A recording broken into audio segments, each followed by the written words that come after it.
Good evening and welcome to my YouTube channel. Today's video is the continuation and the end of our series of pronouns. We're going to learn the interrogative pronouns and the indefinite pronouns. Bonjour et bienvenue dans ma chaîne YouTube. La vidéo d'aujourd'hui est la suite et fin de notre série des pronoms. Nous allons apprendre les pronoms interrogatifs et les pronoms indéfinis. Bonjour chers amis et bienvenue dans notre programme d'apprendre anglais. Alors aujourd'hui nous allons apprendre des interrogative pronouns and indefinite pronouns. C'est-à-dire en français les pronoms interrogatifs et les pronoms indéfinis. Alors nous allons commencer avec les pronoms interrogatifs et puis nous allons terminer avec des indefinite pronouns, donc les pronoms indéfinis. Alors chers amis, en anglais on dit the interrogative pronouns are used to ask questions. Alors je répète, the interrogative pronouns are used to ask questions. Alors les mots suivants sont les pronoms interrogatifs en anglais. Nous avons who, what, whose, which. Alors, les derniers pronoms interrogatifs, c'est whom.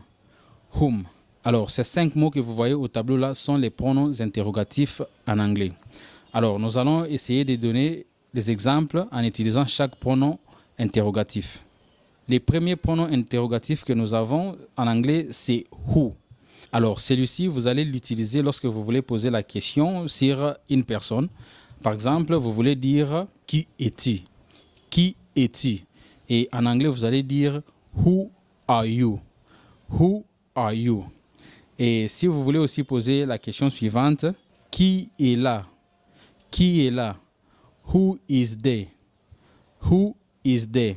Et si par exemple vous voulez aussi dire qui est venu me voir, et en anglais vous allez dire who came to see me. Who came to see me. Alors chers amis, vous voyez très bien que dans toutes ces phrases là, en français tout comme en anglais, nous commençons par les pronoms interrogatifs qui est qui en français et en anglais c'est who. Alors chers amis, le deuxième pronom interrogatif c'est whose. Alors par exemple vous voulez dire à qui est ce stylo. En anglais, vous allez dire whose pen is this? Whose pen is this? Et si vous voulez peut-être dire à qui sont ces chaussures, vous allez dire en anglais whose are these shoes? Whose are these shoes? Alors, le troisième pronom interrogatif, c'est which. Alors, which s'emploie généralement lorsqu'on parle des objets. Par exemple, vous voulez dire la phrase suivante en français. Laquelle de ces 2 chaises est la tienne? En anglais, vous allez dire which of these chairs is yours? Which of these chairs is yours? Et si vous voulez encore poser la question suivante, laquelle préfères-tu?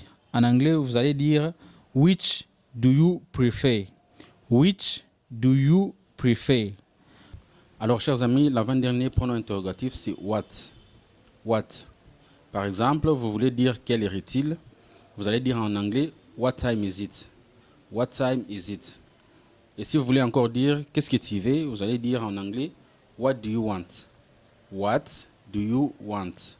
Et si peut-être vous voulez demander à la personne qu'est-ce qui se passe-t-il, vous allez dire what is the matter? What is the matter? Alors, le dernier pronom interrogatif c'est whom. Celui-ci, il est rarement utilisé en anglais parlé. Par contre, il est très souvent utilisé en anglais écrit. Par exemple, on peut dire whom did the president criticize? Whom did the president criticize? En français, ça veut dire qui le président a-t-il critiqué? Alors, ces pronoms interrogatifs, comme je viens de vous le dire, il est rarement utilisé en anglais parlé. Donc, vous pouvez utiliser who ou bien vous pouvez utiliser whom. Par exemple, la phrase que nous venons de voir, whom did the president criticize? Alors, vous pouvez supprimer la lettre M du pronom interrogatif whom pour dire who did the president criticize? Alors, même si vous le faites, le sens de la phrase ne va pas changer, il va rester toujours le même. Alors, chers amis, nous venons de terminer avec les pronoms interrogatifs. Mais comme nous parlons des mots qui servent à poser des questions, je profite d'ajouter ces 4 mots qu'on utilise aussi souvent en anglais tout comme en français pour poser aussi des questions. Nous avons les mots suivants. We, when, how, how. Et enfin, why. Why. Alors, chers amis, nous allons commencer d'abord par expliquer les premiers mots, c'est where. Where. En français, ça veut dire où. Alors, chers amis, ici, il faut faire très attention à ne pas confondre les où avec accent et les où sans accent. Les où avec accent, en français, c'est un adverbe interrogatif. Il indique l'endroit. Et en anglais, c'est where. Where. Tandis que les ou sans accent, c'est une conjonction de coordination. Et en anglais, il se prononce or. Or. Il y a certaines personnes qui prononcent or. Or. Alors, ça dépend de la prononciation de chaque région anglophone. Par exemple, vous voulez dire en anglais, I will take this or both of them. Je répète, I will take this or both of them. Vous voyez, ici, nous avons utilisé les ou sans accent. Donc, les ou que nous avons utilisé est une conjonction de coordination. Alors, on n'est pas là, nous sommes sur les ou avec accent. Alors, les ou avec accent consiste à indiquer l'endroit. Par exemple, vous voulez dire en français « Où est mon stylo ?» En anglais, vous allez dire « Where is my pen ?» Where is my pen? Where is my pen? Et si vous voulez peut-être dire « Où iras-tu ?» En anglais, vous allez dire « Where will you go? » Where will you go? Alors, chers amis, le mot suivant, c'est « when ». When.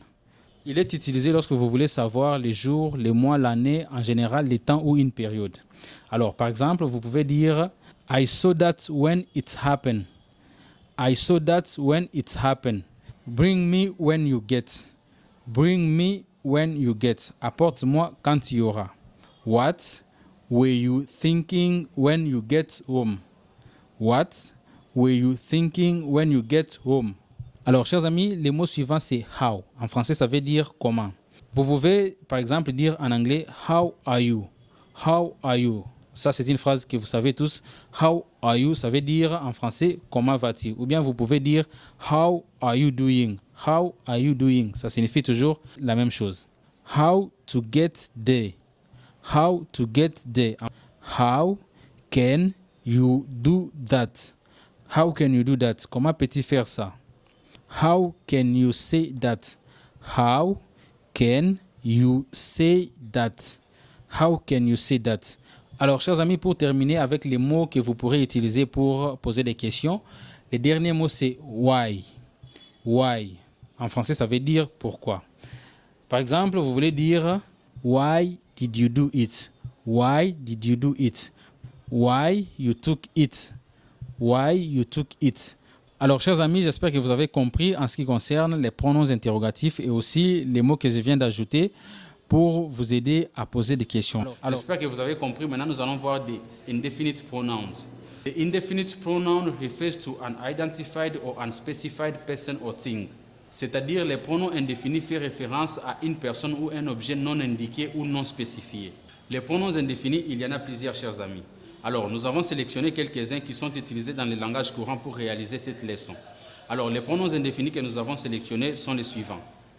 Someone, someone, many, many, any, any, anyone, anyone, anybody, anybody, but,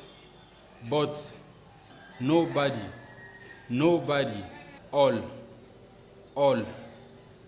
each.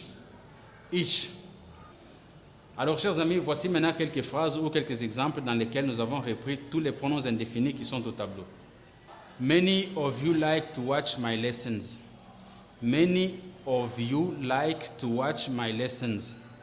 Someone is waiting for you outside. Someone is waiting for you outside. Give me any of those shoes. Give me any of those shoes. Anyone can do it. Anyone can do it. Anybody can do it. Anybody can do it. Both of these are good. Both of these are good. Nobody will cross the line. Nobody will cross the line.